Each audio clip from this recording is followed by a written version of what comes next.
सवाल मैं राना मुबश्शिर साहब के सामने रखना चाहूँगी, सीनियर एंकर पर्सन है, एनालिस्ट हैं, हमें ज्वाइन कर चुके हैं। Thank you so much for your time. Rana साहब, मुझे ये बताएं कि बिलावल की हम बात कर रहे हैं, बिलावल क्या वाकई आपको पॉलिटिकल इमेच्योर लग रहे हैं? उनकी गुफ्तगू में उन्होंने तो रियासत को भी नहीं बख्शा और रियासत को भी उन्होंने ये कहा कि रियासत जो है वो साथ ना दें मुस्लिम लीग नून का। ये अलग बात है कि फिर उन्होंने वजाहत कर दी कि रियासत से उनकी मुराद वो नहीं थी जिसको कंसीडर किया जा रहा है, और बड़े आड़े हाथों लिया मरियम नवाज ने भी कि रियासत का ये काम नहीं है। और बड़ा इंटरेस्टिंग जो जवाब था ना वो हमने देखा कि अज़मा बुखारी साहिबा ने भी दिया कि जिनके बारे में ये बात कर रहे थे रात को, फिर सारी रात उनके पाँव पकड़ के बैठे रहे।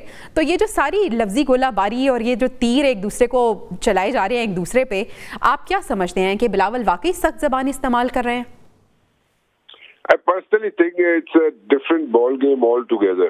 And issues जो है वो सामने रेज करने की कोशिश की जा रही है। ठीक है, हर पॉलिटिशियन जो है उसका अपना वे ऑफ टॉकिंग होता है, you know how to express himself or herself.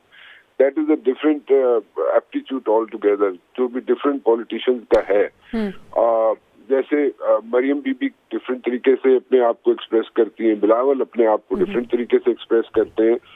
लेकिन एक चीज जो है आप जरा नोट करें कि ये जो ठीक है, मैं ये नहीं कहता कि बहुत ही कोई फेयर यहाँ पे स्टेटमेंट्स दी जा रही है, लेकिन आई वुड से कि जो नाराज था जियाला, जो स्पेशली पंजाब का जियाला जो था, जो नाराज था और हमेशा शिकवा करता रहा अपनी लीडरशिप से कि जनाब आपने इत्तेहाद किया नून लीग से, जिसकी वजह से पीपल्स पार्टी पंजाब पूरे में डैमेज हो गई। हमेशा वो इस तरह के अपने कंसर्न रेज करता रहा अपनी लीडरशिप के सामने। जब भी कोई इजलास हो, जब भी कोई उनका गेट टुगेदर होता है, उसमें ये जरूर इशू रेज किया जाता है।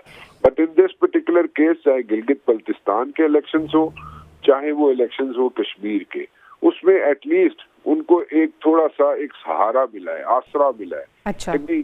ये थोड़ा सा ये जो हम क्रिटिसाइज कर रहे हैं, यानी कि पीपल्स पार्टी जो क्रिटिसाइज कर रही है, वो उसपे एक थोड़ा सा उनको एक बूस्टर मिला है। ये बूस्टर फेक है, दुरुस्त है, ठीक है या जेन्युइन है, that is yet to be seen, because you know दोनों जो है बॉर्डर्स जो है क्रॉस नहीं करेंगे। उन्होंने लाइंस ड्रॉ की हुई है, चाहे मुस्लिम लीग नून हो, चाहे पीपल्स पार्टी हो, उन्होंने एक लाइन ड्रॉ की हुई है, उससे आगे नहीं निकलेंगे वो। तो राना साहब, ये कहना फिर दुरुस्त होगा कि बिलावल ने एक तीर से दो शिकार करने की कोशिश की है, एक तरफ आजाद कश्मीर और दूसरी तरफ ये जो पंजाब के जियाले हैं उनको मनाने की कोशिश?